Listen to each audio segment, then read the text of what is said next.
If you only have 24 hours in a day, your success is dependent upon how you use the 24. You gotta hear me. People talk about Oprah Winfrey, Ted Turner, Warren Buffett. Listen to me. I don't care how much money you make. You only get 24 hours in a day. And the difference between Oprah and the person that's broke is Oprah uses her 24 hours wisely.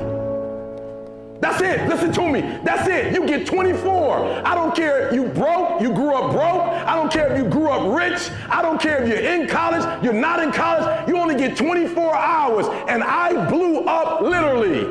I went from being a high school dropout to selling 6,000 books in less than 6 months. What happened? In my 24 hours. I was like, okay, Eric, you got to get a grip on your 24 hours because you're about to be broke for the rest of your life. And that's all I need you to do for me. I can tell you all about your life if you just write down your 24-hour schedule for me and you let me look at it. I can tell you where you're going to be in 5 years. I can tell you where you're going to be in 10 years. I can tell you where you're going to be in 20 years if you keep that schedule.